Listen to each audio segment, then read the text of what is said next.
Yo, what's going on, everybody? Welcome back. It's your boy Monoman Dan. This is going to be the first of several different tier listing videos. So, with the first one, we're going to do traps. The next one, we're going to do weapons, and we're going to do trinkets. We're going to do heroes. Both of those on the same day, since they're both small pool. And then we're going to do maps. Whenever we do these, we're going to talk about each of them, kind of show you some of them.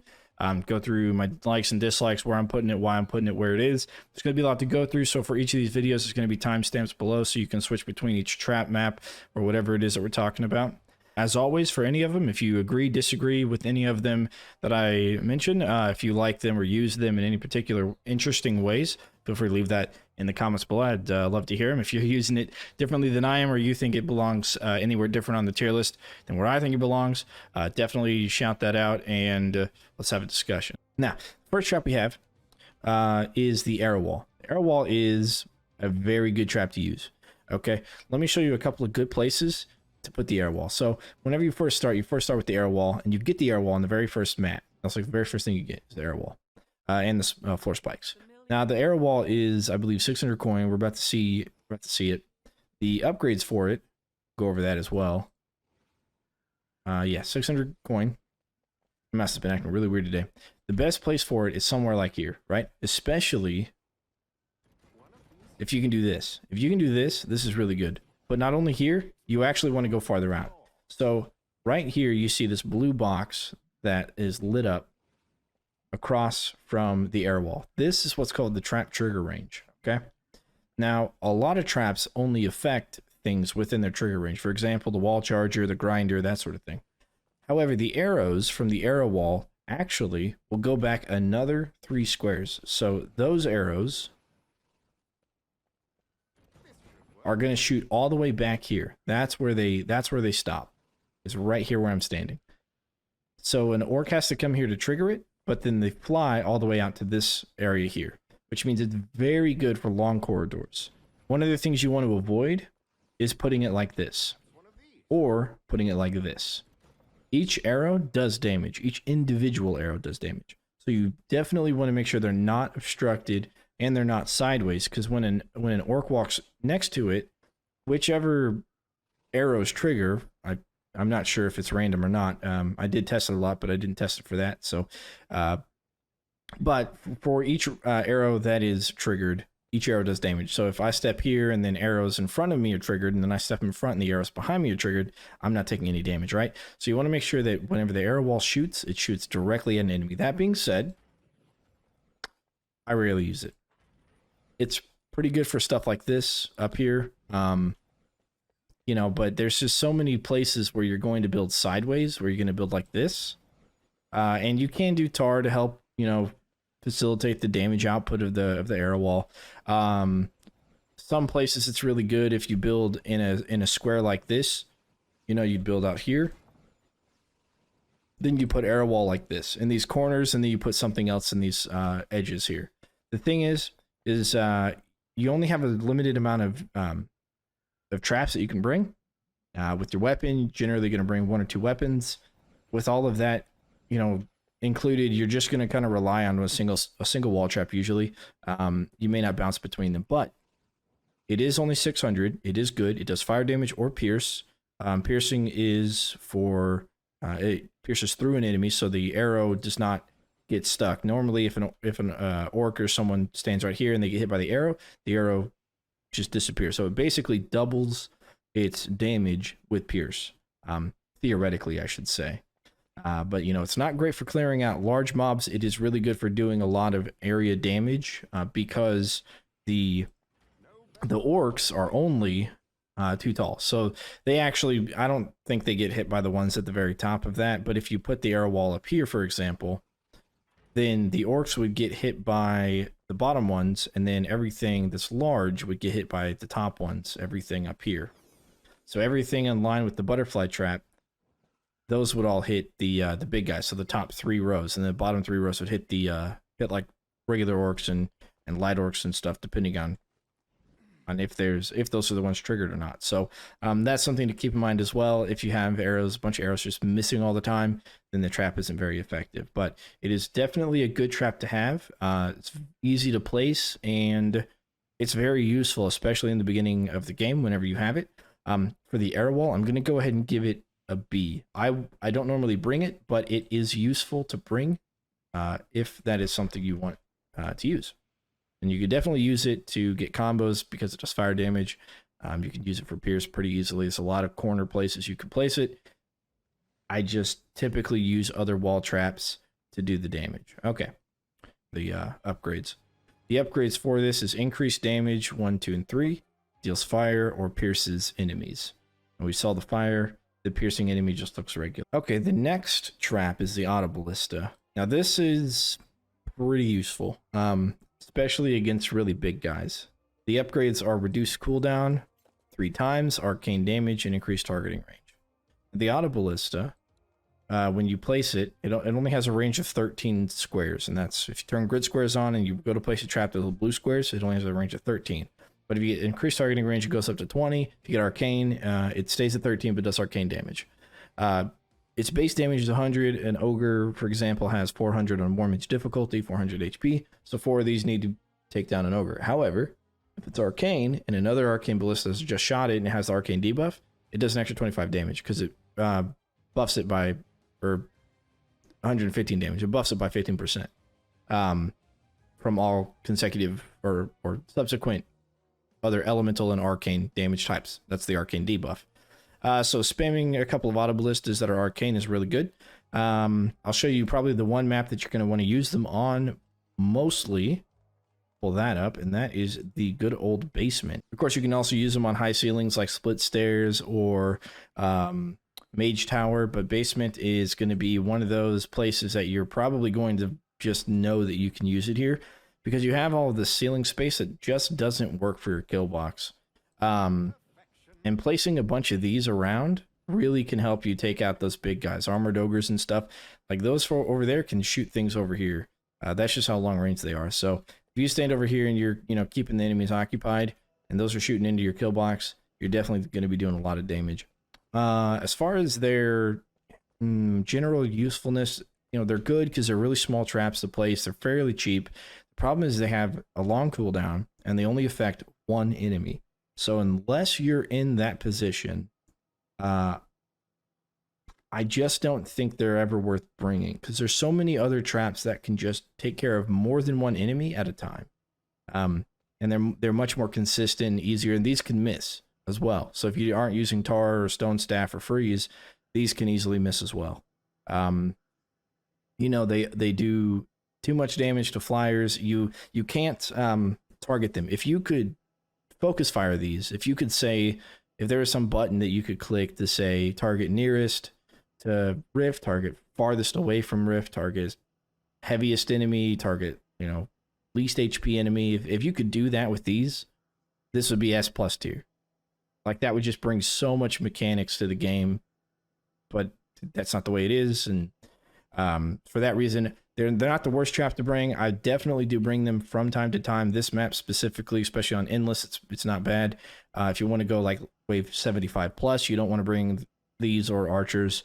But overall, they're pretty good, but they're just not that useful. I'm going to put auto ballistas at C tier.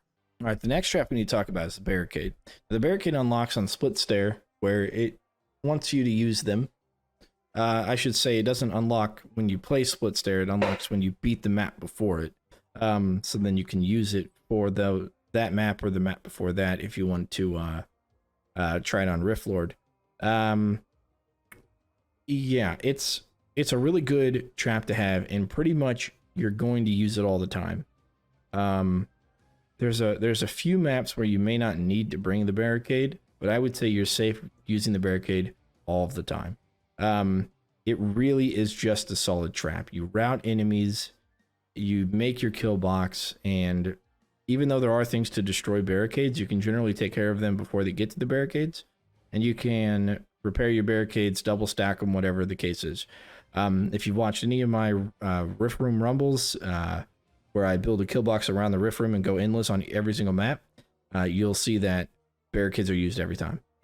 So, they're really good and they're easy enough to take care of, even on Coliseum.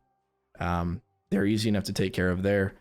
So yeah, I definitely say that the barricades are an absolute must bring on every map, if you want. Trying to think of a map I wouldn't bring them on. Yeah, there is one map, and I'll show you that. But first off, this is increased health and reduced cost, and then we have reduced collateral damage taken, which is generally what I go with, because the 2 spaces, a lot of times when you use this, you're going to have a 3 space area.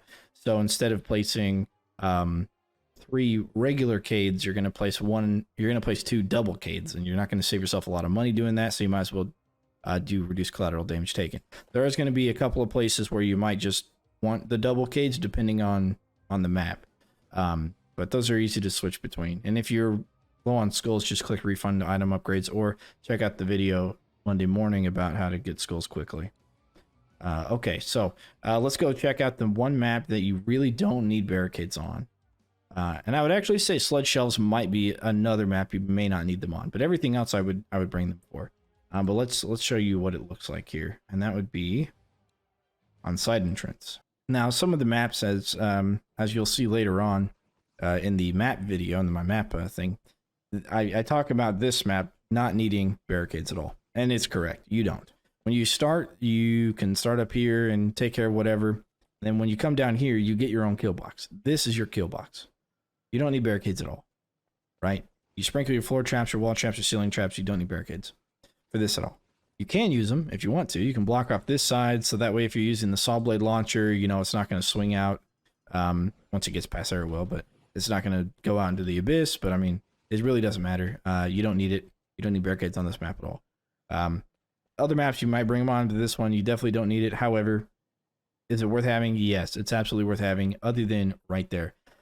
Because you have to rely on it so much, you know, it makes you kind of not like it too much, but you really can create a very efficient kill box using them. And the price is really, I think, what seals the deal, right?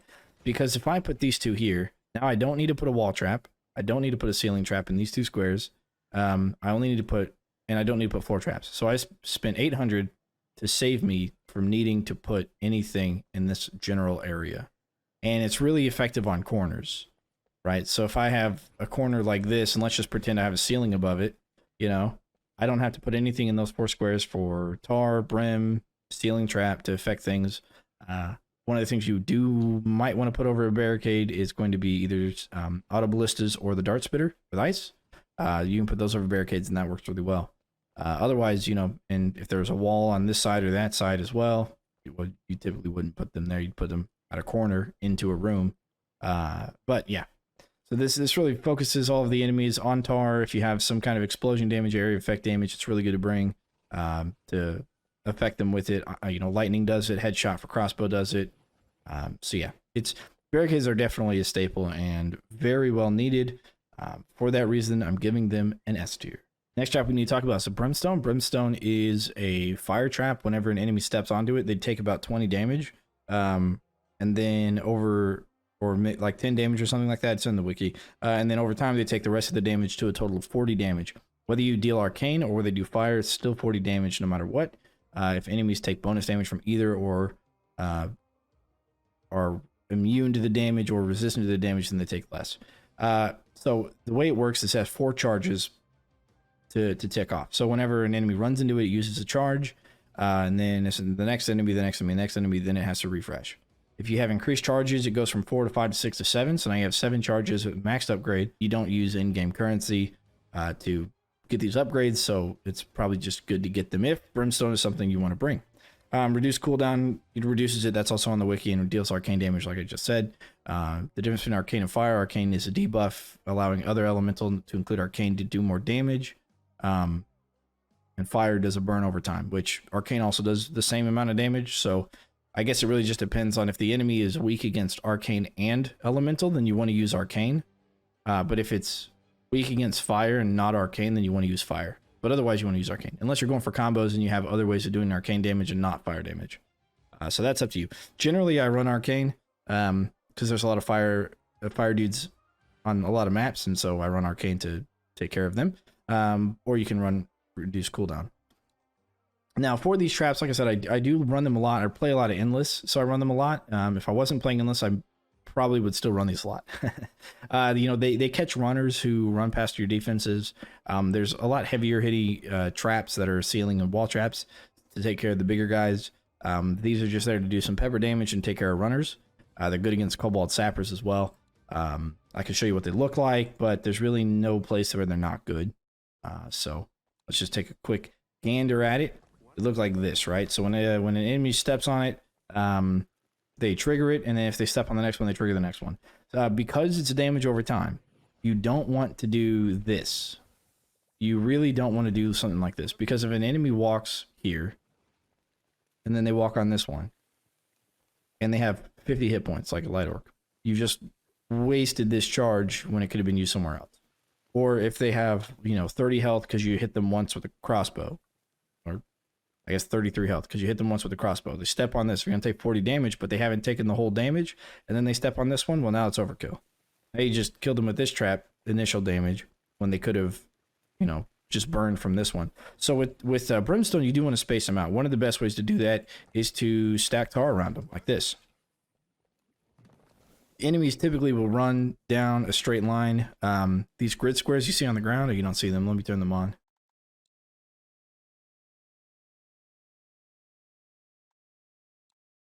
These grid squares you see on the line, or on the ground there, typically they take one of those. So this guy's taking this one. The next orc is taking like this one right here, so he'll run here. So they run here. So generally they'll just kind of stay on one of their lanes, and so to stagger the Brimstone with tar like this is a really good idea. It's a really good way to do it. Sometimes they will cross over, especially big guys will cross over and hit both. But if they're big enough to do that, then they're probably not going to do that. However, if you get really slow tar, you can always just spread them out even farther, or you can triple them up like this. But like I said, if they walk on both, if they hit the corner of both, then they're going to trigger both traps, take the initial damage of both, but they burn them one. So you're kind of losing a little bit of effectiveness from that. However, Brimstone is definitely a staple to bring. It catches your small guys, you put them in the back. Runners they're not going to make it. If you know how many charges there are, which there are 4 starting and it goes up to 7, and you know how many runners you have, then you could tell whether or not you're going to be okay if you put them back towards the rift. So yeah, Brimstone, I'm going to go ahead and put it on an A tier. It's not like broken or anything. It doesn't like really help your other traps necessarily, but it is a very staple trap to bring. So Brimstone gets an A tier from me. All right, let's talk about the Ceiling Laser. Now, Ceiling Laser was introduced in the Justice DLC on the Stadia release platform.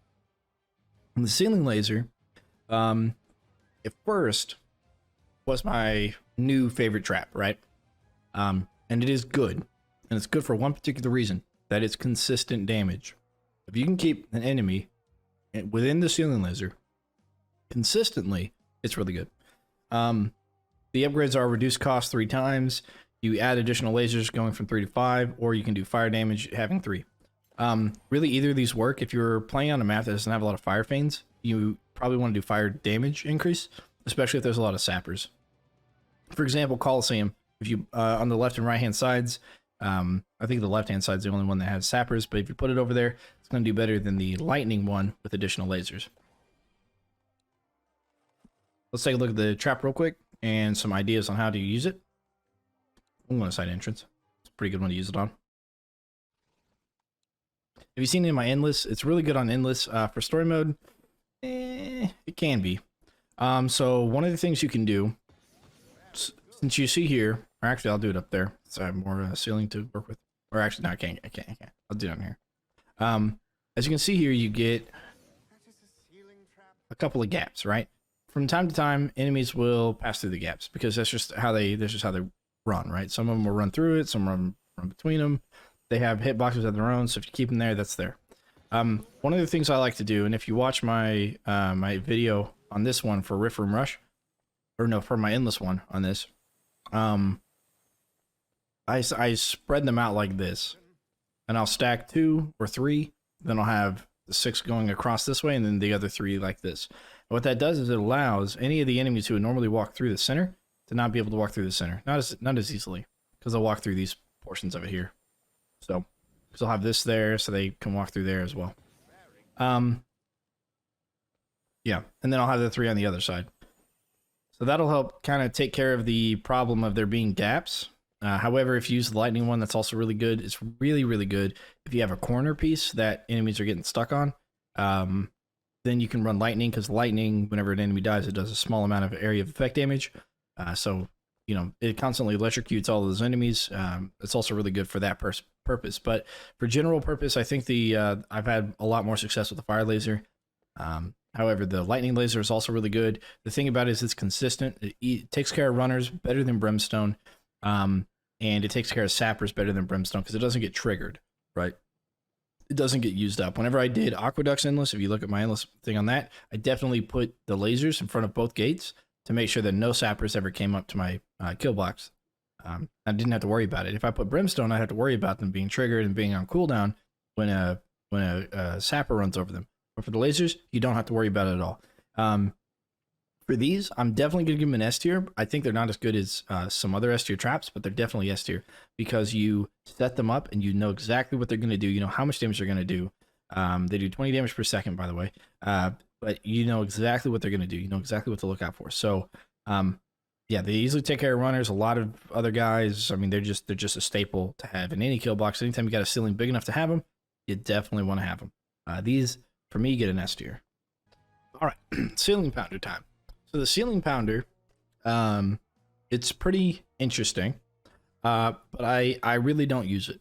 I think there are better ways to take care of things. However, I think they are very good on flyers because they can do the stun. If you get the stun upgrade, they're pretty good on flyers.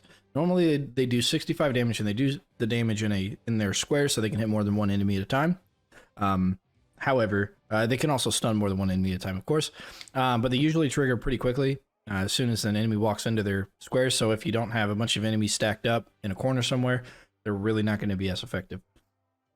So you do want to combo this with some sort of distraction or whatever for enemies to double back and kind of stack up on each other where the ceiling pounder can be used. The increased damage to stunned enemies increases it by a lot. So they normally do 65 damage. This increases it to 150 damage. That's quite a bit. So if you have something else to stun, like a wall charger with stun, or you use a crossbow, right mouse button, or something like that, you can really stun them and do a lot of damage. Then you get your reduced cooldown. The cooldown is really what kills this trap for me. The cooldown is initially 13 seconds. Then it goes down to 12, 11, and 10. I think the way to make this better is to take it down to like 8, maybe 7, maybe even 6 seconds. Like something a lot less, and maybe even charge a little bit more for it. But we're going to go ahead and hop into a game real quick and show you what that looks like. So as you can see, whenever you place them, they pull back up from where they drop out at. Yeah, they're just that. They take up this much space. I think by themselves, they really aren't good at all. And even with other traps, you really gotta focus on you know, really using them really well. Their cooldown, like I said, is really what kills it for me. They are good, and they're good against flyers because whenever you stun a flyer, they instantly die because mechanics. I don't know. But other than that, they're just really hard to use. Yeah, I can't give them anything more. I mean, they're 500. If they were, like I said, if they had like a lower cooldown, it would make sense. I think 500 is still a little bit on the expensive side for them. Currently as is, I'd probably put them at 350. And even then, people may not use them too much, but they probably use a lot more of them because then they can fit more of them when they first start a map or something. Yeah, as soon as like an orc runs through all 3 of those, he gets killed by the first one. The next orc comes up, killed by the second. The next orc gets killed by the third. They're still on cooldown for the 4th orc, you know. So I just can't really see myself using them. They're probably good for combos with the stun, but just yeah, they do a lot of damage. But for me, they're just too hard to use, and they're too expensive, and they're better ceiling traps. I mean, you know, each time you put a trap down, you're using up the real estate for another trap. So I think there are better traps out there. For this one definitely gets a C tier for me. You know, there's potential. Probably other people use it. It's not like the worst trap in the world. You know, I wouldn't never bring it, but I definitely don't use it. Maybe I should try to use it more often than I do, but I just don't. So for me, the ceiling pounder is a C tier. All right, Confusion Flower. This one is a favorite for quite a few people. And it's a very good trap. You got the reduced cooldown. The cooldown goes from 12 down to 9 seconds. You know, you got 11, 10, 9. You got increased explosion radius, which is from 3 to 4 grid squares. So it's like what, a 25% increase. And then you have placeable on ceilings, which again, you got good ceiling traps, just like the last one. You got good ceiling traps already. You're using up real estate. You know, a Haymaker, Dart Spitter combo, or the lasers. You've got the gravity pillar. They're all really good ceiling traps. And this one just kind of, I personally don't ever use it on ceiling. I always get the increased explosion radius. And I'll show you why, and I'll show you how I use them. So let's go ahead and get the, or I'll do the placeable on ceiling so I can kind of show you what I'm talking about when I talk about the real estate as well. So for this one, the one I use the Confusion Flower most on, I would say, or should, is actually Switchbacks, which is an endless map. And you do want to use them for endless maps because you want to kill everything as fast as you can on story mode to make par time. So for, you know, endless maps, you know, it's all about survivability and sustainability, and this definitely helps you with that. So let me go ahead and switch it over to Confusion Flower, and I'll show you an idea of how to use them on this map. So on this map, one of the things you can do is you can kind of cater around the rift, right? So you can build like this, and then here. And basically what you're doing is you're sending all the enemies down straight and then over to the right against this wall. One of the things you can do is you can use this space between here, and now you got this wall, right? So your kids are going to be running like this, and then you got other kids over on this side. And this is already wrapped around here, right? So you've got it like in this corner to this corner to this corner, all the way around. What that does is it forces the enemies all the way around the rift. And you got this lane where these kids pushing enemies against the outside. So you got this space here in the center where you don't have anything going on, right? This is where I would place those flowers, because then they would shoot over the barricades and they would hit enemies over here. I've had difficulty on Endless and some other maps where the flowers aren't actually targeting and they're not triggering. I don't really know what the trigger range is. I've tested it many times. It seems to be within 4 squares. So if an enemy is here or here, it should trigger. It doesn't always. Sometimes it feels like they have to be on top of them for them to trigger off. So, you know, that's up to you to use. Or I guess, oh, there's the trigger range. I've never even seen it. Yeah, it is 4 squares. It's 4 squares in each direction. 4 grid squares. You can see that there. So yeah, it's supposed to, but I guess it doesn't always work as intended. However, you know, in concept, that really does work very well. That means it won't work on high ceilings. They'll need to be, you know, lower ceilings, not the lowest ceilings, but lower ceilings, in order for that to really pop off. But they are very good whenever they're used, especially against a group of enemies, because the bubble that bursts, the seed, the whatever that gets tossed out, it really is a large radius. And when we talk about the ceiling stuff, if you have your barricades, right, and you're trying to push enemies like this and over, you could definitely use them back here in this corner if you're trying to get all your enemies against this wall, and then you want these to trigger out here. But what are you putting on the floor? Nothing. So you might as well put them on the floor and get a bigger radius. And then what can you put up here? You can put ceiling ballistas up here. So why you would put these on the ceiling, I don't know. You can put ceiling ballistas there and then put them on the floor behind a barricade or behind something else. I mean, maybe it's just me. I don't know. I would like to see them being able to be placed on both the ceiling and the wall. It's a plant, so it grows vertically, right? It would more likely grow up through the wall onto the ceiling instead of just growing up on the ceiling. Or if it was a trap that after every wave, it like got a little bit bigger, it grew something, that'd be pretty cool. Because then you could like set it down here, for example, and then like every wave, it'd climb up the wall and you'd have an extra pod that would shoot out a smaller version.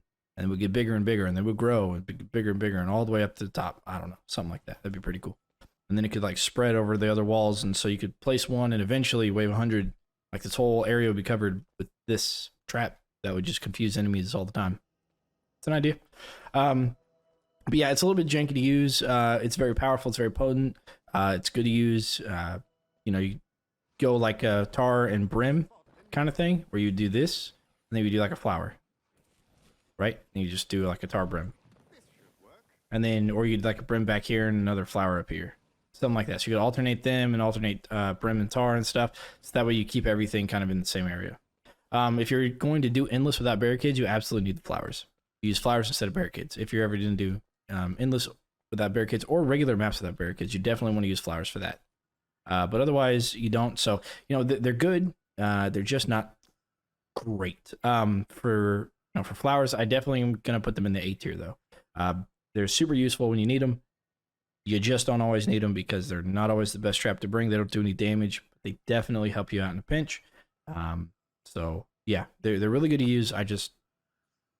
There are other really good traps out there. So I've got to put the flower in A tier. Dart Spitter. Dart Spitter is one of the better traps that are out there because it's super useful on a lot of maps, especially on story mode maps. It's really good if you run it with the war scenario, war tower. It's really good on that as well.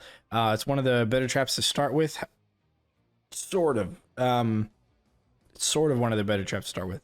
I would prefer maybe a few other traps first and get this one a little bit later, but it's really good against those fire levels, especially once fire elementals with blow epi guys. You're gonna want this before you go Coliseum kind of thing. And Master's Courtyard, this is really good on as well. It's really good on, what's the other one? Secret Fortress is really good on that as well. Armored Ogres kind of melt to these, so they're really good for that if you have ice damage. That's the key. If you have ice damage, the best way to get this 1500 damage mark to unlock the unique upgrades is to play on Endless. Put these up on Endless and just keep playing over and over again, because every time you lose, it counts. And you just put them up again, lose, put them up again, lose, and every time until you get that 1500 damage. You can even spend skulls on increased damage to get there a little bit faster. But once you unlock the deals ice damage, it's really, really good. I will say that it isn't consistent. The big darts, you'll see the little animations. There's a bunch of little darts. The dart has to actually hit the enemy in order for them to freeze. There is this trap does have a bad luck mitigation, where as it's active, when the pod is down and the darts are spitting, as it's active, there's a small amount of damage that happens to everything within its radius. So it's good. Now, it is a solid object, so the darts will, if other things are shooting into this, like the saw blade launcher, the arrow walls, the arrows will actually get stuck on this. So the arrows won't shoot through it. You cannot shoot through it. The saw blade launchers, the saw blades will bounce back off of it because it's a solid object. And if you stack a bunch of these, each other's darts, like the ones at the top, if they hit another one, they're going to not do anything. So you lose a little bit of effectiveness if you stack them and spam them everywhere, but they're just that good. They're just that worthy because they can freeze pretty much everything that's around. They're an absolute staple to bring to pretty much every map, especially if you can get the ice damage. The increased damage doesn't matter as much as the ice damage. The ice damage is really what you need for the freeze effect. I mean, it's just so powerful. The increased damage is fine. Normally it does 20, and then the increased damage does 22.5. That's per dart. Then 25 and 30. Like I said, darts don't always hit, but when they do, they should freeze more than they should do damage. So, but yeah, the dart spitter is definitely a really good trap, a really good must-have. It works really, really well on Endless because you have lots of enemies and you can afford lots of dart spitters. For that reason, I'm going to put dart spitter up in the S tier. So let's talk about the dart spitter a little bit. I'm going to go back and switch backs to kind of explain something a little bit with the dart spitter. So most people, when they talk about ceiling traps, for example, like the flower pod, they aren't going to put it up here, right? Why? Because enemies don't go up there. Except they do, or they can. One of the cool combos to use with the dart spitter is you guessed it, gravity pillar. Let's pull out a gravity pillar here. So if you have a gravity pillar and you have that next to any trap actually, but a dart spitter specifically, what happens is when the enemy gets lifted up, they trigger the dart spitter. And when they trigger the dart spitter, everything on the ground can be affected by it. Those darts can shoot from up here all the way to down here. And they'll hit enemies walking around in this area. It's a really hard thing to test, so I don't know how long they actually last, but they shoot very far, right? All the way down here to freeze stuff.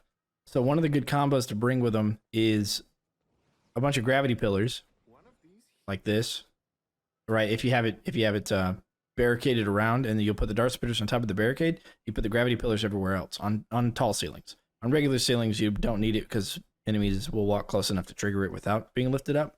But because these gravity pillars last so long and they lift enemies up, really good to combo with the dart spitter. On top of that, enemies that are airborne take double damage. Therefore, when the gravity pillars lift them up and the dart spitter triggers, they're taking double damage from each dart they get hit by, and then darts that miss them get to fly down and shoot other things or hit other things. So on Endless, it's a really good combo to bring both of them if you have high ceilings. I've done that on this map before, and it's pretty cool. So that's just kind of talking about a little bit about their usefulness and how they're used, how they can be used in combo with other traps. Okay, now we got to talk about the black sheep of the family. The Decoy. I'm going to go ahead and say right now the Decoy is D tier. It does 200 physical damage to the enemies around it. The radius? It's okay. It's generally 2 squares away from it, so that's pretty wide. And then when you get the increased radius, it increases it by another square. Or like half of another square. Because it takes up itself, it takes up just 1 square, but you can place it on the half square. It's like the in-between spots. The problem I have with decoys, a couple. One, the ground spot has to be empty for you to place them. Think back in Unchained. I'm pretty sure Unchained decoys you could just layer on top of the traps you already have, which is really cool because then you can make a little kill box and put a decoy right in the center of it. So gnolls would go and attack it, and then they would be slaughtered by all the other traps. You can't do that here. Decoys need a square to stand on, which means you have to limit the efficiency of your kill box in order to have a decoy with you. Not worth it, in my opinion. The other thing is it only attracts up to 3 enemies. You attract up to 3 enemies, and I get that. You and the decoy is supposed to be a decoy of you, but for what they're worth and for what they cost, they're way too expensive, way too weak. They are useless against ranged units. They don't do anything to ranged units, and they only attract up to 3 enemies. On top of that, when you play endless, when you go on endless mode and you get later in the game, enemies will stop targeting you. So they completely lose any of their effectiveness on endless. And unless an enemy decides to double back for whatever reason. Sometimes they do. Sometimes they'll target you, but after they've passed you already, then they'll come back and attack you. They're just not a good trap. They have less health than you. Okay, they start with 125 health, you start with 200 health. They go up to 225 health with these upgrades. Not worth it. Neither of these upgrades are good, but I would say Bleed is probably better for combos. It does explode, so it does send enemies flying from him, but it doesn't send anything very heavy, like ogres and plus or mob or bosses or anything. It doesn't send them anywhere. It just does a little bit of damage to them. Not worth it. Decoys are just D tier. I'm not even gonna show you. There's plenty of pictures in the wiki on what it looks like and stuff, and how, you know, compact you can make them. But for their cost, they're just not worth it. They're like 700 in-game coin. Not worth it. There are cheaper traps that actually stick around and do more and are worth their money. Decoys are not worth their money. They're not going to make you 700 by killing 3 light orcs because it explodes after the 3 light orcs attack it. You know, and that's one of the other reasons you want Bleed, is so that when enemies attack it, they'll take damage while they're attacking it, and hopefully refresh and to make new enemies attack it. If you don't get the Bleed, then they're just going to attack it and blow up, and then there goes your $700, right? Decoys are complete garbage. They're D tier. Now we're working with flip traps. Now flip traps are pretty okay trap. These reduced costs reduces it from 600 to 400. Not very expensive. You can flip heavy enemies, which is always a good thing to have. It doesn't flip them very far. Only 2 squares, which is like the distance of the flip trap itself. So if they trigger at the very end of the flip trap, they're basically going to go to the beginning of the flip trap or the end of the trap before it. If you combine that with stairs, whenever you push or knock or flip an enemy downstairs, they'll continue to roll the ragdoll down, and that's them prone. So while they're prone, after being flipped or tossed on the stairs, they take double damage, and while they're airborne, they take double damage as well. So you can use it, and it's very good for combos, right? Because if you flip it, or if you cause an enemy to go airborne, then that's an extra combo point, plus combos are suspended, so they can add more combos as they go backwards through your kill box. But there are better traps out there for that. The reduced cooldown reduces it from 14 seconds to 10 seconds. It's still a long cooldown. It's still the problem I have with the Pounder, is the cooldown is too long. The cooldown for this and the cooldown for the Pounder need to be less. in order for them to be good. Now, enemy size categories: light, medium, heavy, and very heavy. I use the flip trap to test that. To test what orcs were actually heavy, medium, and light, and stuff like that, based upon the distance they flew when using the flip trap. And of course, there's the bigger flip trap for the war scenarios, but we're not going to cover the war scenario traps because they're just whatever. The flip trap, unfortunately, just doesn't do it for me. There are plenty of other traps to send enemies backwards through your kill box in the air that are just better than the flip trap, like all around. They're not bad. They can be utilized on maps like the basement, you know, but you really kind of don't want to use it on the basement. I don't know. They're kind of hard to use. They're kind of hard to place. They're fun to look at. You know, you can route on Secret Fortress. You can route up through the balcony, like you go into the rift room, and off to the side there's the stairs. You can route the enemies up those stairs over to the balcony, put these flip traps up there, and flip enemies back into your kill box. But unfortunately, they don't go up there by default. A lot of places that you would normally want to place these would flip them into your kill box, not away from your kill box. You know, from balconies and stuff. So it's not, you know, they're not that useful. They're not bad, but they're not that useful. I personally am going to put them in a C tier. I don't use them. Do they have a use? Yes. Like Ceiling Pounder, I gotta put it in C tier just because they need to be better. They need to have lower cooldowns, in my opinion. They're cheap enough to spam enough. They have a lot of weaknesses, and they cooldown is one of those weaknesses. So for that reason, I'm putting Flip Trap in the C tier. All right, now we get Gravity Pillar. Now, Gravity Pillar it lifts enemies up and it drops them based upon their weight. By that, it means it lifts them up unless they're very heavy or bosses. Very heavy is Ogres Plus. The higher the ceiling, the better, generally speaking, because the duration of the lift, if they reach the top before the duration is over, then they're just gonna kind of sit there for a little bit, and then they'll drop even if the duration is still going. So the higher the ceiling, the better. By default, even though it says deal damage, if you increase the lift action duration, that might be better. When orcs fall, if they fall from 7 squares or higher, that's grid squares, then they take falling damage. So, you know, one of the things you can do is increase the lift action duration. I've talked about how to combo that with some other ceiling traps that need a trigger, that have like a trigger range and stuff. You can use it really well with the pods, the confusion flower. You know, they'll target those enemies. If they miss them, and then the pod will like go down to the ground and burst on the ground. But they're really good to combo with the dart spitter because they're lifted up and they take double damage. But they're really good on with any trap. The one weakness they have is very heavy enemies. They do nothing to them. They actually trigger and do damage if you have the deals damage thing, which is 16 physical damage per second, really low. They trigger and they start doing the damage, but they don't actually do anything to the enemy itself. The cooldown is something to be desired. You know, it's 12 seconds. You can get that down a little bit shorter. With the trap reset trinket, get it down to 11 seconds.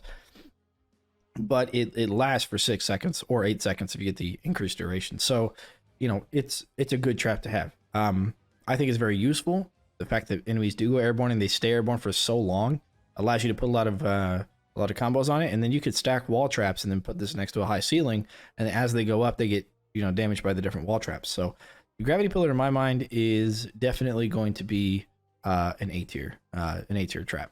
This next trap is a Grinder. Now the Grinder is a consistent trap. It's good because it's consistent. The cooldown for the trap goes from 13 to 10 seconds. The trap itself has a health bar. We'll go into a map and take a look at it. But as enemies use it up, it actually refreshes its own health bar. Its own active, that's like an active timer. It actually refreshes the timer. Slowly, gradually goes back up as if it's a health bar regenerating.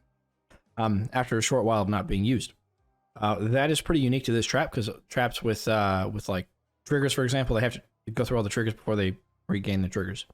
So the Grinder is unique in that aspect, and it's very good against runners. and it can be, you can double stack them to do pretty good, pretty okay, I would say, against ogres and stuff. Lightning wall chargers are still better against most mobs than the grinder is, but the grinder does that damage over time, a little bit of damage over time effect. Give it slow, really helps with combos a lot more than wall charger would. I wish they were a little bit cheaper, like 800 instead of 1,000.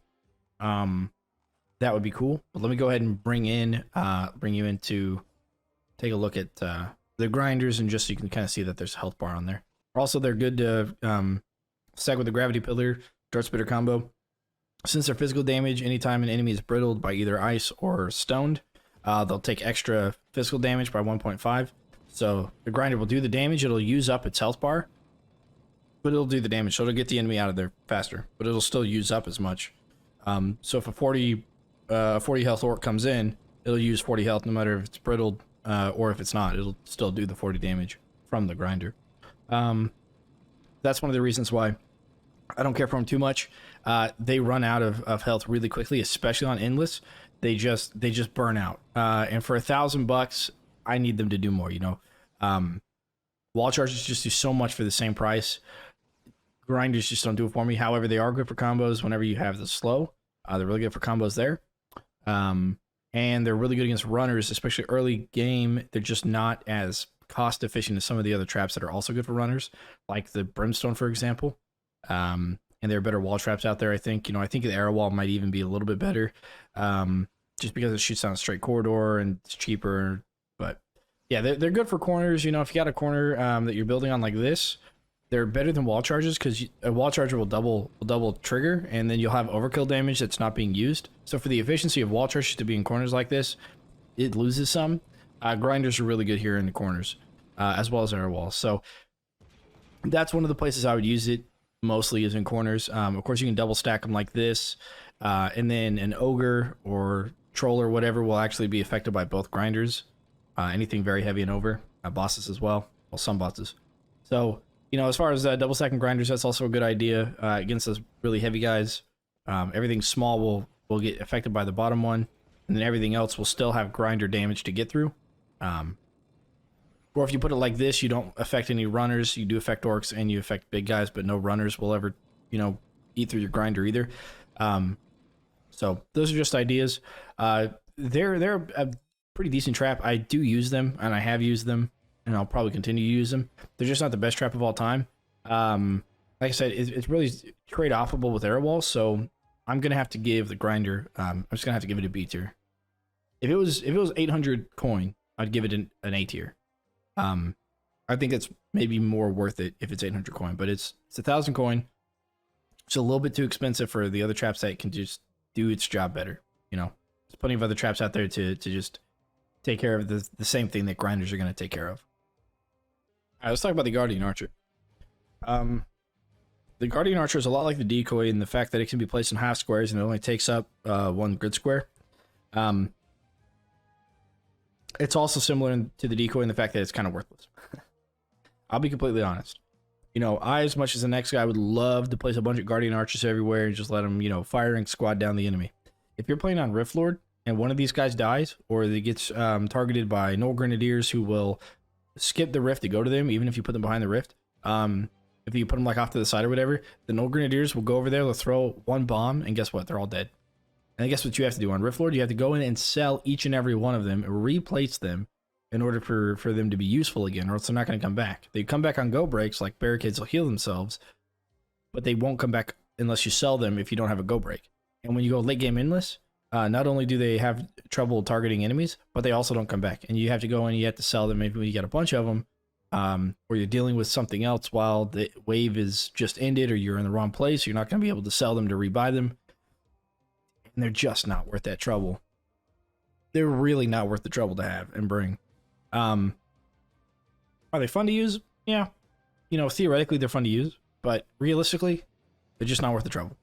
I will show you one place that I do use them. The one place that I do use them. It's still going on D tier, but I'll show you the one place I use them. And for a particular reason too. I use them here, up on this balcony. Now I know what you're saying. Well, you could use the Bank of Archers. True. And I'll tell you why I don't use the Bank of Archers and I would rather use the regular archers. put the regular archers up here. When you use the bank of archers, they've got a range to shoot everything out here. Okay, everything. And they'll shoot everything over here, anything that they can see. Now you might say, well, what's the problem with that? There really isn't one with that. However, if you spam a bunch of archers right here, and it's the last wave, and I just jumped off because I don't know how to move across here. And it's the last wave. In this map, Gorbash comes out. And Gorbash attacks Cades. Now, if you've got some Cades over there, and you got nothing over here, and you want to build a kill box on the inside of the castle, Gorbash might be a bit of a problem. So what do? You do this. You place 2 Cades here. Maybe even another Cade, like, right there. Or something. And what that does is Gorbash will come over here. Now, these archers, they don't have range to all across the map like the regular archers, like the bank of archers do. Instead, they got limited range. And what they'll do is they'll target Gorbash as he's attacking the barricade. All you need to do is go out there with a stone staff, jump over here and stone him. Or you can even use a ice amulet and hit him with the left mouse button once. He freezes. And all these archers, fire damage on him. Just pound him. Just pound him with arrows. And he dies. It's the easiest way to take care of Gorbash. To use regular archers up on this balcony. Are they useful anywhere else? No. They don't have enough range to be useful anywhere else. Yeah, I know what you're thinking. Well, what about the balcony that you can route enemies to on Secret Fortress? Not enough range. Plus, they can miss. Enemies traveling towards them, they shoot at them, they miss. Especially faster enemies. That's another possible place to use them, but it's just not worth it. Especially because if they get close enough to where those archers on the balcony can hit them, probably did the kill box wrong, and they're going to get through.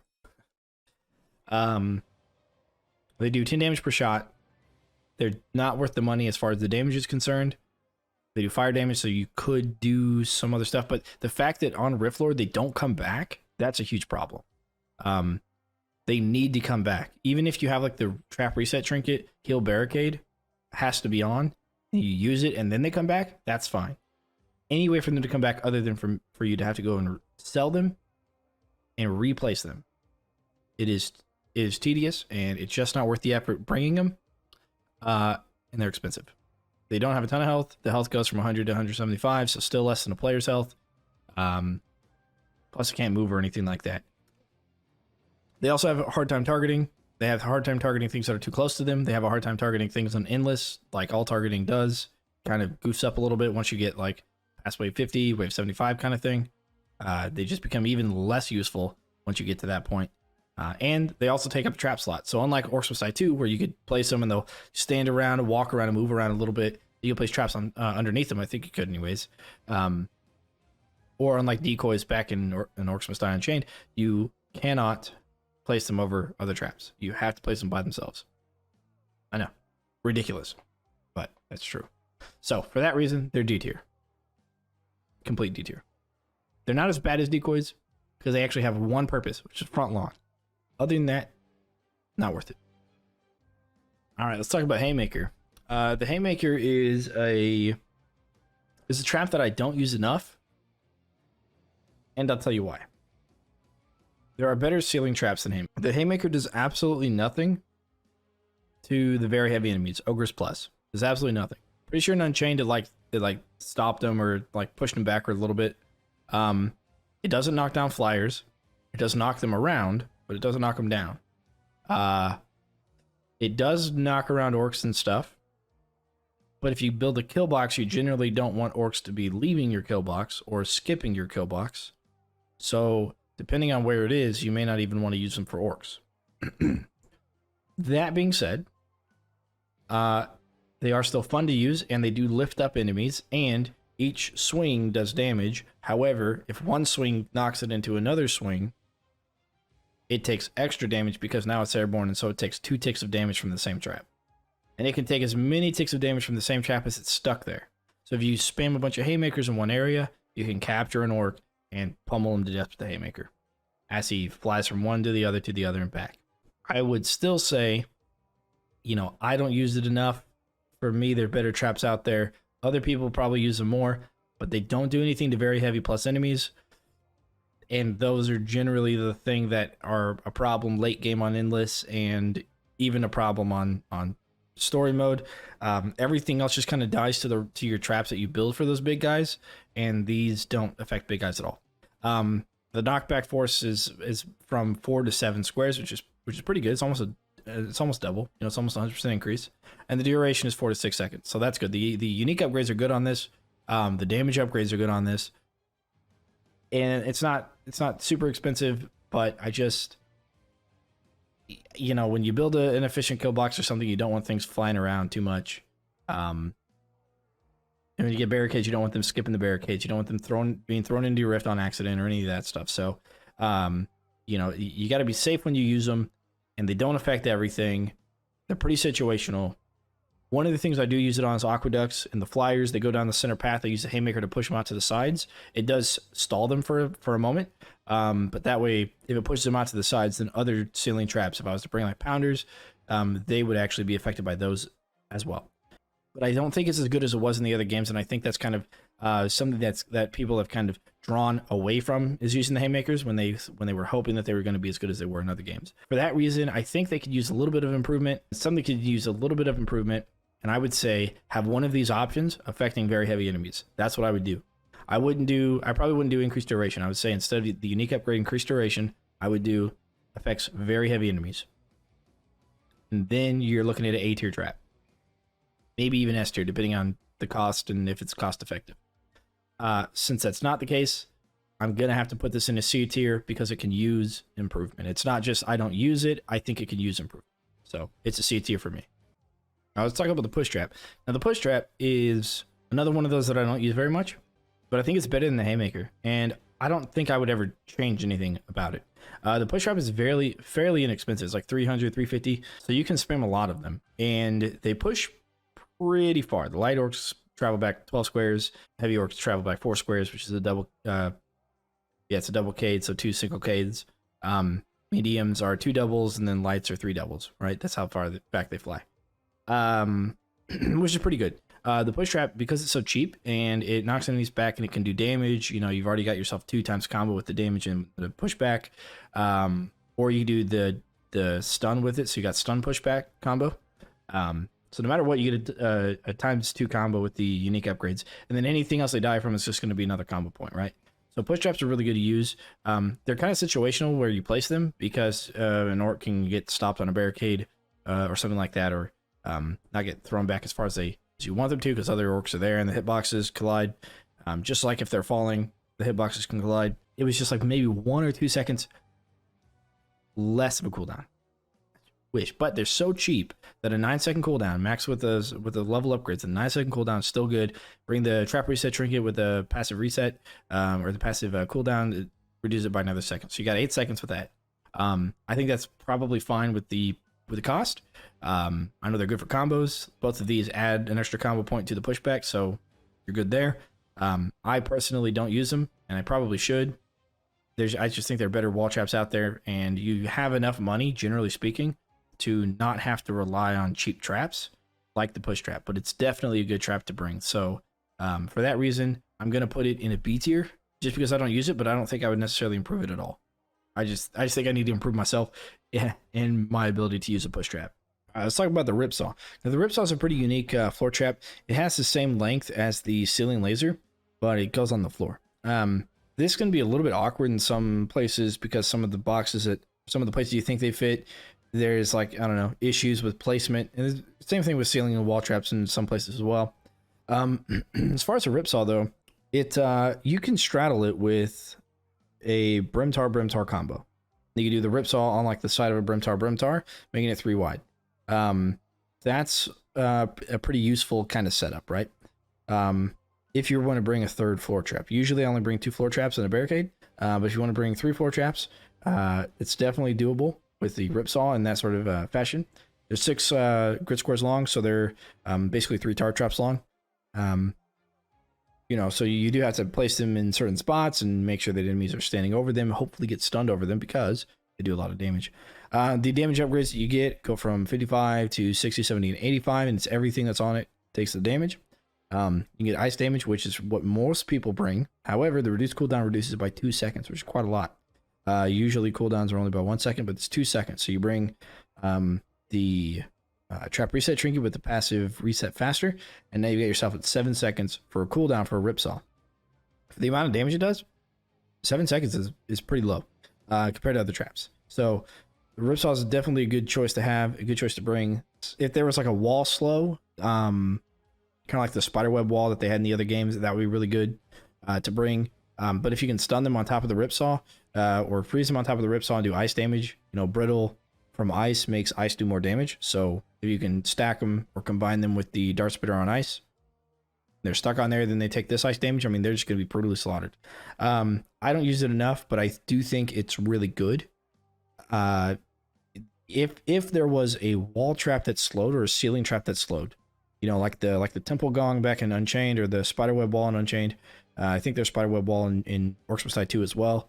I think with that combo, it would just be god tier. But without those, you know, you do have to worry about the floor trap real estate, and I think the ripsaw takes up a little bit too much of that. So overall, I think this is definitely A tier.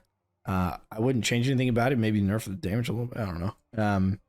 But I don't use it enough. I do know how good it is from testing it and everything and knowing how ice works. I think it's really good. I just wish there was another trap to kind of complement the ripsaw really well. All right, now we got to talk about the cream of the crop, the creme de la creme. Saw blade launcher.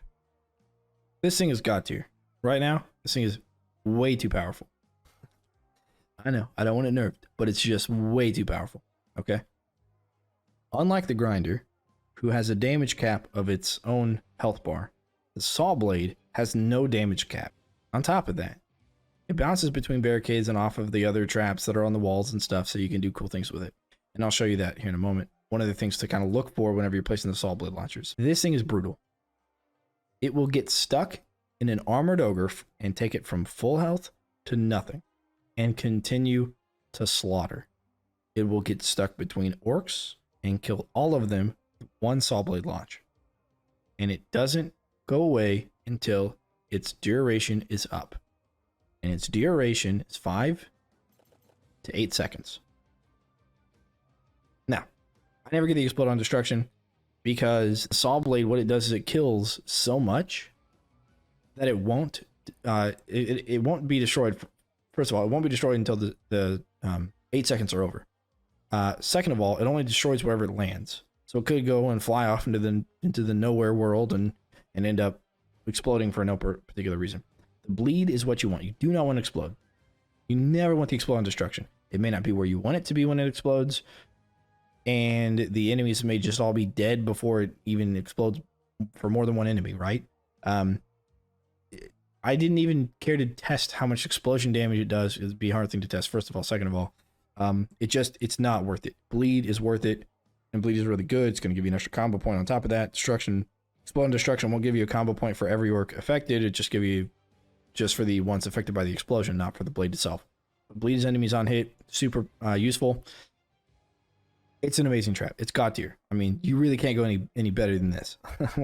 There's so many cool places to put it, and we'll kind of go through a couple of those because this is a very unique trap they brought in with the new expansion. So the first thing we want to look at is places to place it, and we're going to use our good old side entrance buddy to take a look at something to look for whenever you're placing this trap. Now, with side entrance, you have a bunch of places over here where you can put other traps, right? You put this trap here and stuff like that. Actually, this isn't the one I was thinking of. I don't remember what the one I was thinking of was. Maybe it was this one. No, it wasn't. It was one of them. Anyways, that's not the point. When you put traps like this. Oh, yeah. Look at that. Look at that. Look at that. Okay, look what happens here. It shoots off. It bounces left. It bounces right, and goes out into the abyss, right? Okay, we're going to watch it one more time. It hits this, hits that side, bounces off into the abyss. Now, if I put that trap there, here's what happens. It hits it, and then it bounces back. Why does it bounce back? Because this trap is changing the trajectory because it's a solid object of the blade launcher. Instead of hitting the center of this block and shooting out here, it's hitting the corner and shooting back into this. That's increasing its kill capacity, its kill efficiency, because this is your kill box here, right? There you go. On top of that, it can also bounce off barricades, you know, so you can do like this number and then it just bounces back and forth. Or you know, if you have if you're putting it in towards the kill box, you'd use it like this. I mean, watch any of my endless. I'm pretty sure I bring them on all of them, and it just kills everything. Okay. One of the other cool things you can do is you can put it in a place like this. Oh, actually, I'll put it here, where it bounces back and forth, back and forth. Now, what I like to use it on, I don't do it on this as much. If I brought this, I would do this, maybe stack it twice, or do this in a butterfly. When it's a flat ceiling, I don't use it as much when it goes vertical. What I do use it on vertical, though, is curved ceilings. When you put on a curved ceiling, which I don't know if we have it here. Yeah, we do. We have them right here. It changes the trajectory so much that you get a very unique bounce. And there are some maps which have low curved ceilings that works really well on, because you don't want it to just be, you know, staying up towards the top. You want it to be staying towards the bottom. And some of those curved ceilings can do that for you. So that's something else to look at. But yeah, that's just a quick thing about the trap. It's completely overpowered and broken, and just it kills, and it's crazy. So it's really good as flyers too. You can use it on aqueducts. Oh, aqueducts is the one I was thinking of. Let me switch over to that and show you on that. Now, if you're using a dart spitter up here, for example, if you have this dart spitter here, that's going to block the projectile from actually shooting forward. So on this level, I actually do use grinders. But if you were using anything else like the gravity pillar or something, then these would be good to have. So look, it shoots out and it shoots out, right? But then we put it here. Now what happens? Now this one shoots out, hits that, and then hits this one, and it bounces over. Okay, and so you do the same thing like this, right? It would shoot this and bounce out, except for when we put this here. This one shoots out, and then now it hits this one, and now it bounces back. So now it has more of a chance of hitting other flyers in this area. Really, really good to use. For this one, I would sometimes just stack it 4 high, or I'd put like grinder down here, and then I put like 2 high on these. So it's really good on aqueducts as well, this little area to kill the guys, as long as you're not bringing anything to block those projectiles, like the Haymaker or these. And you probably just bring the gravity pillars or something like that. That works really well. So, and plus, if you put them out here, then they'll maybe bounce around out in this area as well a little bit and take out some of those big guys that are walking by that get hit by them. But yeah, I pretty much use them on I think I use them on every single level. Watch any of my endless videos and you'll probably see them on every single level since they came out. But yeah, they're absolutely S+ tier. I used to not like them as much. I don't know why. I guess I just didn't realize how OP they were. But now that I've used them enough, I think they're just ridiculous. I think they should have a lifespan similar to the grinder, so it only has a maximum damage that it can do, and then it can explode. And that would actually make the explosion a little bit better, because it would happen more frequently the more enemies are nearby. So the fewer enemies nearby, the less likely it would happen. So that would help the explosion damage from that upgrade as well to be actually worth getting. All right, let's talk about the Shock Zapper. The Shock Zapper will affect everything beneath it within a 1.5 square radius, or regular ceiling height is where it shines. However, you can have it higher up and still hit things underneath it, because things do have a height to it. So you can go just a little bit higher than a normal ceiling, and it still will affect the heavy enemies, the very heavy enemies, I should say. With this, you get the increased charges. It goes from 3 to 6, so you get 3, 4, 5, 6. You get stun and triggers explosion, damaging enemies. This is pretty interesting. I don't know why they would do this instead of something else, but like chains to other enemies, I would rather see that maybe. Like the attack chains and does less damage as it chains. That'd be pretty cool. Or if the Shock Zapper just chained normally, and then instead of increased charges, it would increase the chaining of the trap, which I think that'd be pretty cool. Kind of like the right mouse button for the lightning staff. I think that'd be very unique instead of just increased charges. I think that would maybe make the trap a little bit cooler. Not necessarily any better or worse, but just cooler. And then they could do a stun where it would stun all of those enemies like the right mouse button of the lightning staff, or extra chaining or something like that. The trap itself does 70 damage base, so it's pretty high on the damage scale.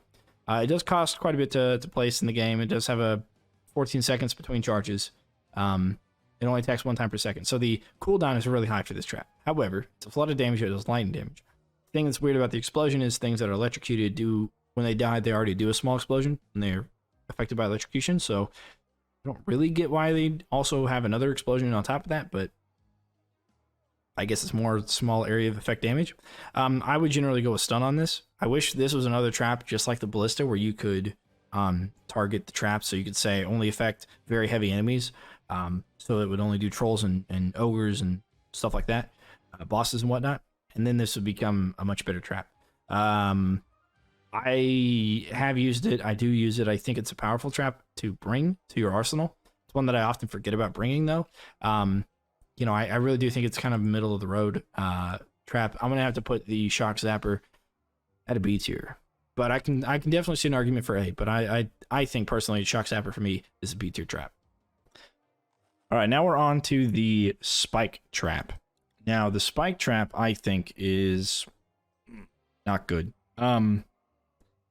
There's really only one case scenario in which I would care to bring this, especially now that they're going to have another floor trap coming out. And I know I'm not really making this in regards to the new release, but they do have a new floor trap coming out that I'm going to use probably instead of spike trap in the only instance I would ever use spike trap. So yeah, it's really not that useful. It doesn't do very much damage. The damage, as a matter of fact, very, very little. Even though it does lightning or arcane, you think, well, you can combine them, sure, but it's not. There aren't you know, separate amounts of triggers that it can do, right? Kind of like the Brimstone. It doesn't have a health pool like the Grinder. It just happens once. It's got a very low, very long cooldown. It does have a low cost, but it's a very long cooldown. It doesn't do a lot of damage. I think either they should up the damage, or honestly, I think they should lower the cooldown. And I think they should lower the trigger speed. When an orc walks over it, it can get to the very end, and if you're playing on Riftlord, it can pass it before the spike trap even goes off. So they walk onto it to trigger it. As they're walking past it, it triggers, it misses them because they're already on the other side. So I think if the trigger speed was faster, I think if the reload speed was a little bit faster at the cooldown, then I think this would belong somewhere other than where I'm going to put it. I'm going to put it in D tier.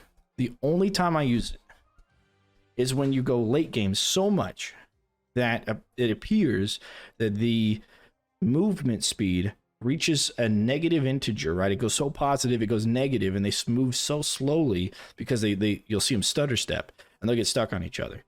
Only then, when you don't need tar, would I use spike trap. I'd combo spike trap and brimstone. But with the new acid geyser coming out, I would actually do brimstone acid geyser. So I would actually remove spike trap from that scenario as well. Otherwise, I really wouldn't use spike trap ever. That's just me personally. You know, maybe you have a different take on it. Please let me know. But for me, spike trap is a complete D tier. All right, the next trap we got to talk about is called the spike wall. This is a really good trap, I think, and it can be useful in a lot of ways. The cooldown it has for it is 10 seconds. It does take up a long wall space, but that can be a good thing, as well as it can also be kind of annoying sometimes. I'm going to show you a couple of cool tricks to placement, and we're going to talk a little bit about ragdolling enemies on this one. The distance thrown for this, light enemies like light orcs, most enemies that are less than medium orcs are going to be light, and they can fly 10 squares, medium 6, heavy 4, very heavy 2. And that's a key, is that it actually pushes the very heavy enemies back 2 squares, which is similar to the flip trap with the heavy guy upgrade. However, this is better for combos because you either get bleed or stun. Each of those adds an extra combo point on top of the physical damage it does, which goes from 40 to 70 with these upgrades. Let me show you where I would use it. Now on Mage Tower, one of the kill boxes you might set up is something like this, right? Where you would have a wall space. You'd have like barricades like this. A lot of rooms have a space for you to put barricades like this, or extend it out even one farther. And then you can put wall traps. You get ceiling traps. These are high ceilings, so you get low traps or floor traps. So, you know, one of the ways you can do this is you can put these here. You can put this like here, for example, right? This is a good place, but it's not optimal. And I'll show you where the optimal place for these are. The optimal place is right here, assuming that you have barricades and stuff. So you're pushing everything into this swinging wall. This is the optimal place for the swinging wall to land. Here's why. It pushes back heavy enemies 2 squares. If you could put it here, I would. You know, if you could put it at the very top of the stairs, I would. But for this one, you can't. They get knocked back too. So if you have one of these, or if you have a flip trap up here as well, you can flip it back into this. They take when they fly back and they hit the stairs, they'll continue to roll, and they'll roll, and they'll roll until they get to the bottom of the stairs, generally speaking. So, you know, one of the cool things you can do is put these on top of the stairs, and they'll definitely take care of anything that comes by. Plus, they do a lot of damage. Now, the way I would set this up is I would actually set these up here. I would do something down here and the butterfly trap up at the top. And what that allows you to do is not waste your charges, not waste your cooldown on really small guys, sappers and stuff. You really want to use it for the big guys and take care of a bunch of orcs with it. Because it's so long, you know, and you put tar up here, you put tar with the extra slow over time, you're going to collect a lot of enemies more than other traps in this area. Now, there's also something else you can do. You can do this. This looks cool, and it is cool. These will pound down onto the enemies in this area, right? Which is pretty neat. And you can also swing upwards, and they'll launch enemies when you place them like this. It's a very versatile trap. Now, I know what you're thinking. Well, what about the range, right? Because if I put it here, is it going to hit anything? And yes, up here it will only hit the very heavy and larger enemies. So if that's what you want to focus on, you can put another wall trap right here. Right? You can put another wall trap, a regular wall trap. Either these or like a wall charger or wall blades or something like that. You put those here, put these up here with bleed or stun, and you're going to stun all the big guys. And it'll look cool. But if you put it one farther down, you're going to hit, you know, light orcs and medium orcs and stuff.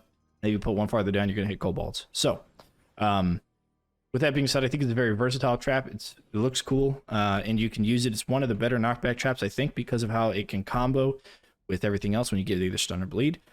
For that reason, though, I would say I don't really use it very much. I have used it before the new traps came out. I used it on switchback on the wall when I had the wall thing because I was constantly pushing back ogres and armored ogres. I was pushing them backwards into my kill box using these, and then they would have a stun. So they get knocked back, they get stunned, and now they take extra damage, double damage when they're knocked back and prone. And then once they stand up, they're still stunned, they can't move, then they can start moving. So it really helps create a more efficient kill box if you're struggling with the big guys. It's really good against the big guys. But I just don't use it a lot. Not anymore.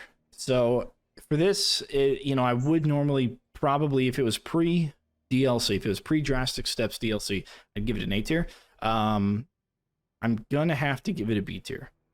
You know, I just think there are better traps, and it takes up the space for other traps to be used. It can be used with other traps, and it can be very useful, and it looks cool.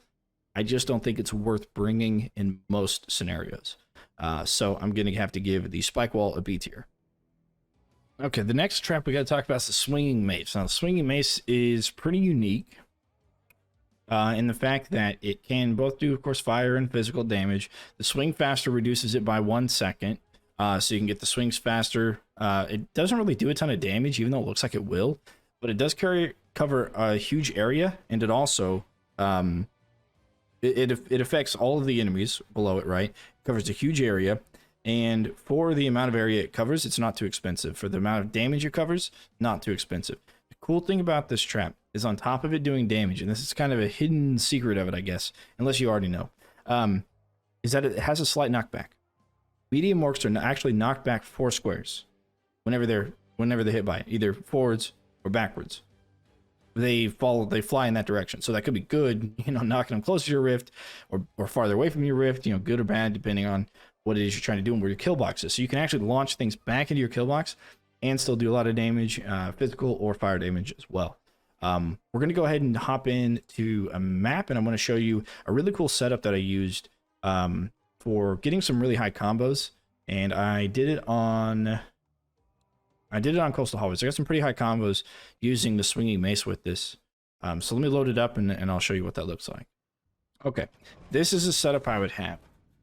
This setup is really cool because in the center you have a 2x2 basically, right? You can't fit another one of these Swinging Maces, but what you can fit are Haymakers and Dart Spitters. So one of the things I would encourage is either Haymakers to knock them back into the Swinging Maces, or you could use Dart Spitters because they're ice damage. So now you've got fire damage, you got knockback, you got ice damage. It's all concentrated in the center. Now whenever the ice spitter freezes the enemies, of course they're going to be stuck there, so they're going to take more damage. And if you, or they're going to actually be hit by it because they're not going to pass by whenever it's swinging or not swinging. And whenever you freeze them, of course, they become brittle, so they take more physical damage if you want to go with the physical traps as well. Also, they look freaking cool. They're probably the coolest looking trap there is, to be completely honest. They're one of the cool. The fire ones are freaking sweet. And even the regular ones are pretty cool looking too. I like the fire ones a little bit better, but that's just, my opinion. It's subjective, of course, with the way it looks. But yeah, I love the look of these traps. I use them for combos. I set up something like this if I have a ceiling that allows me to do this. It works out really, really well. And for the amount of space that they take up, they're just worth bringing. So, these I definitely have to give an A tier. I don't use them anymore, again, because of the ceiling lasers. They've kind of taken the place of the swinging maces, but I used to use swinging maces quite often on ceilings that I could pull out something like this. And whenever I played this map for high school for Endless, I also use these in unison with the ice darts, and I used them for this hallway as well. I put the ice darts straight down the middle, and I put on the sides, I put the swinging maces. So yeah, it definitely looks cool, sounds cool. They're definitely cool traps. I just don't think they're overpowered or anything. I think they need maybe a boost in damage, but when it's swinging on everything, I think it's great. I just think one of the drawbacks is sometimes you can swing things back into your rift if you're building it next to your rift, so you just got to be careful of that and just know that it does have a small knockback component to it. Otherwise, it's a really good trap to have. I like it. It gets an A tier for me. Okay, Tar Trap. Tar Trap is easily S tier. It might be one of the best traps there is. Tar Trap is really, really good. When you get the third slow upgrade, it slows kobolds from their, let's see, what do they have? They've got 5 speed. They got 5 squares per second, right? It's 5 of those little grid squares per second. When you place a tar down without any upgrades, that drops to 2.5. It drops it by half. Earthlings go from 3 to 2. Orcs, Trolls, Ogres, and Elementals, they go from 2.5 to 1.5. And Earthlords go down by 1 as well, from 2 to 1. But the Kobolds get dropped by half. And then every upgrade after that, it goes down to 2.25, 2, and 1.75. I have all the speeds listed from the testing I've done on the wiki, so feel free to check that out. It's really insane how slow things go with tar. That being said, they're also really good to combo with traps. They're really good to combo with the ceiling laser that does fire, because you can get the fire upgrade, right? They take increased fire damage on the tar. This is one of the traps that I definitely will switch between the unique upgrades. Some of the traps, really, like for example, the wall charger, I stick with stun. I just don't ever change it, because I'm not doing lightning damage consistently with other sources of traps, so I just stick with stun.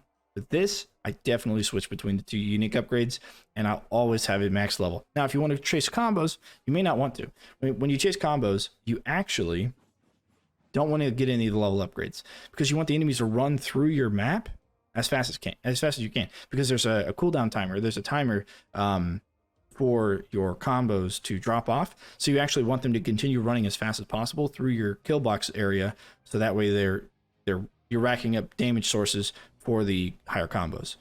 So for that, all you want is they remain slow. That's all you want if you're chasing combos. But for most people, they're not. They're just playing the game.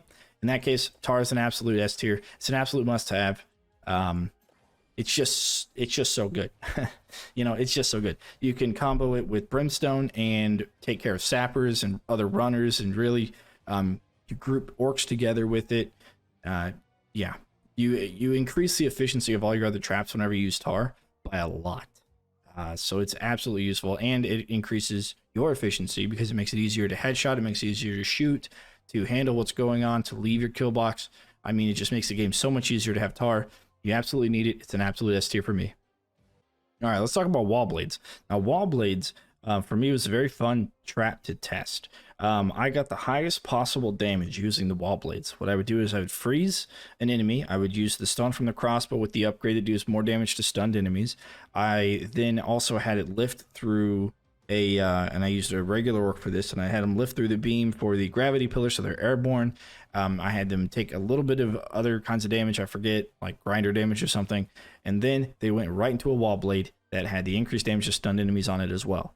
When you combo that with the crossbow increased stun damage, you get just absolutely insane numbers It's absolutely crazy, and it does physical. So therefore, when it's frozen or when it's stone, when it becomes brittle, it takes extra damage from physical sources as well. So you do just a bucket load of damage whenever you have a lot of combos from other sources here. So this can definitely be the cherry on top. This can be the bee's knees. This can be like the center of your entire trap loadout. I think it's definitely a hidden gem. I don't use it enough.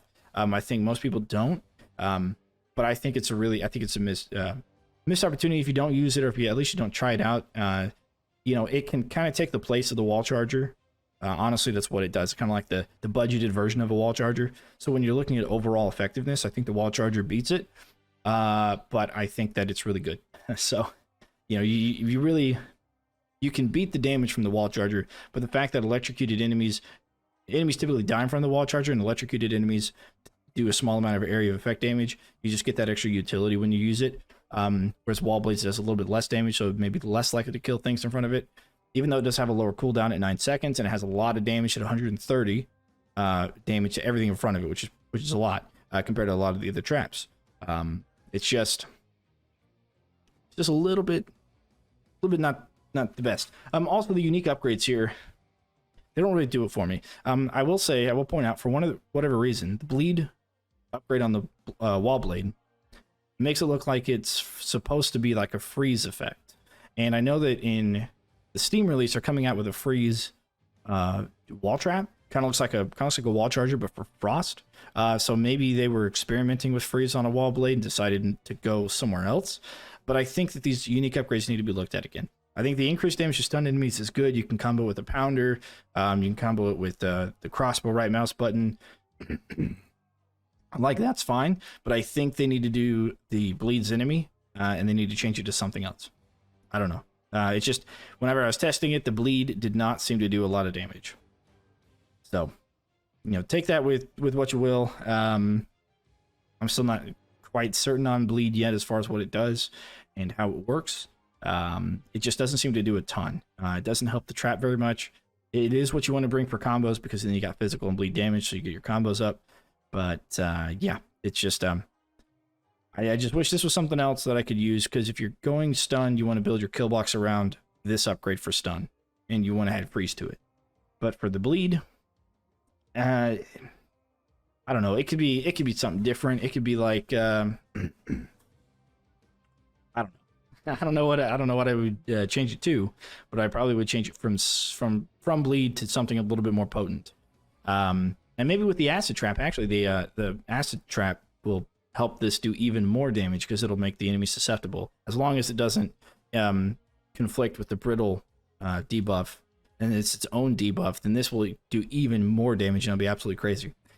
But yeah, that's what I have to say about wall blades. As far as a ranking, I'd give it, you know, it's a hidden gem, and I don't use it very much, and I think there can be a little bit of an upgrade, but it is very powerful. You know, I normally give it a C tier because I don't use it, and it can use a different kind of an upgrade. However, I think that it is very powerful the way it is, and I think it's just going to get more powerful with the new traps that are going to be added in. So I'm going to have to give this one a B tier. Probably, if I was to be really granular with the judging, I would say B plus A minus. But I'm leaning more towards the B plus, so I'm going to give it a B tier. All right, let's talk about the wall charger. If you've watched my videos, you know that I use the wall charger a lot. I really do. I use it a ton. The damage goes up from 150 all the way up to 210 with the regular upgrades. 210 damage is a lot. It's basically half of an ogre. Just a standard ogre. It's half of that. So 2 hits from it and an ogre's dead. You place one, you place another, they both go off. Ogre's dead. Easy way to take care of them. Not only that, but they also do area of effect damage. And as you learned on the wall blades, the damage that it does is electricity damage, and what electricity does is a slight stun. Doesn't really, I wouldn't consider it a stun, because stuns are 3 seconds long in the game. But what it does is it will do a small amount of area of effect damage, and it's a very small one. It's like a within one of the grid squares kind of thing. But it does a small amount of area effect damage to all surrounding enemies. When an enemy dies, he's electrocuted. When you got a wall charger, you got a bunch of enemies stacked, one die, and they all die. They're all electrocuted. Boom, everything's dead. In that one area, it just clears. That's what it does. It clears. The drawback to this very powerful trap is that it does have a 15-second cooldown. but I play in this a lot. There's a lot of ways to make orcs go back through a kill box, to see the same trap twice. So, and there's a lot of ways to kind of stack and condense the enemies as well, where a wall charger, even if it is on a 15-second cooldown, will just be so potent and powerful that I definitely have to give the wall charger an S tier, both story mode and for endless. I mean, it's just that good. The 2 upgrades are also pretty good, you know. Unlike the wall blade where the bleed was kind of questionable, the stunning is usually what I run with. If I'm going to run some sort of a electric run, I don't know. There's really no way to do consistent. Before the lasers came out, there wasn't a way to do consistent electricity damage. You know, without the shock zapper. The shock zapper does help with that, but it's on such a long cooldown. This is on long cooldown. You don't want to bring a bunch of things that take forever to reset. So, yeah, for this, I don't really use the increased damage to electrified enemies, but if you do, it increases it to 315 damage maxed, if they're also debuffed by Arcane, which is really good. So you got Arcane, you get another source of lightning, and then bam, you hit him with this increased damage, you hit him for 315. It's a lot, but I would rather do the stun. Stun's 3 seconds, taking your 15-second cooldown down to 12-second cooldown. Basically, you get the trinket going down another second to 11, and you got 11 seconds to get them right back into that trap for it to go off again. So, for me, it's definitely worth having the stun instead of having the increased damage to electrified enemies. But this wall charger, S tier, any day. All right, now let's talk about the window butterfly. The window of butterflies, and I've said this many times in my live stream and stuff, it's very unique. It's very unique in the fact that it's small, and it can affect enemies outside of its range, similar to the Confusion Flower, and similar to the Dart Spitter, right? They have like the trigger range is wider in an area than the actual trap is taking up, right? So the cool thing about the Windows of Butterfly is you can place it strategically within a wall setup that you have. So you'd bring this as like your third wall trap, and you put it above whatever you have on your wall, and this will still affect the very heavy enemies, who are generally going to be the issue. And I'll show you what that looks like. So this is going to be a somewhat typical setup if you're going to use the butterfly. Before the saw blade launcher, I might do a butterfly underneath, or what I would do is I would double stack a butterfly, and then I would do the grinder underneath. I would do this. Basically what that does is these area of effects that you can see, these blue boxes from the butterflies, let me take those off. From the butterflies, you can see that they are way up here. The only thing that's going to be affected by these are ogres plus anything considered very heavy, or bosses, the big bosses. They're all going to be affected by butterflies up here. Nothing else will, which means if you're struggling against those big guys, you know, armored ogres and such, you want to put these up above the rest of your traps. If you were to put this up here at the same area, it's never going to go off unless you throw something into it, because nothing is ever going to be tall enough to trigger it. That's the cool thing about these butterfly boxes, is their range actually drops by 1 square.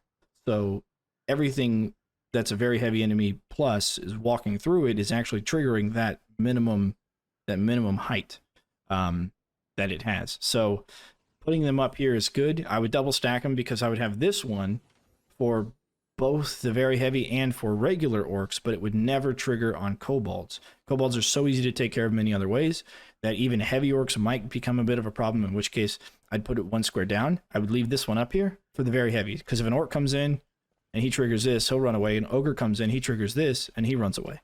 So now you're sending more enemies back through your kill box, depending upon their size. And then I would just have whatever wall trap I have at the bottom. But right now, since we have the saw blade launcher, the saw blade launcher is a really just busted trap, really OP. I generally stack my traps like this, so that way everything gets affected by the center trap, everything gets affected by this bottom trap, and the problem enemies, the big guys, they're always affected by the butterfly, so they're going to run back through the kill box, increasing the efficiency of the kill box. And they're very cheap. Right now they're very cheap. I saw that they might be more expensive in the Steam release, so we'll see about that. But right now, butterfly window, definitely S tier for me. Okay, hopefully this video didn't take too long. That basically concludes the trap overview that I have for this game, where I place each trap. I'm going to go ahead and put on the screen my my easy Excel thing that I created for it, so you know you can take a look at it and see it. You know, this is where I would put everything if I had to put everything somewhere. You know, the ones on the top I generally just bring with me every time I do something. The ones in A and B are, you know, swappable, but you know, I usually do bring Brimstone on every run as well. So Brimstone plus all the S tier stuff is a lot of the things I would bring with me, but you can bring everything else and kind of make it work, except for probably the D tier stuff. You really just want to avoid those. Yeah, I don't use Haymaker enough, and the fact they don't use very heavy enemies is a problem for me. So, yeah. Anyways, this is what I have. You know, let me know what you have. I guess I've wall blade twice. I don't know. Let me know what you think about this, about all of the traps and everything that I've gone over. The pluses and minuses. Tell me what you think about them. If there's any creative ways that you used them, feel free to put that in there. And you know, overall, just leave a like, comment, subscribe, and I'll see you in the comments. Thanks.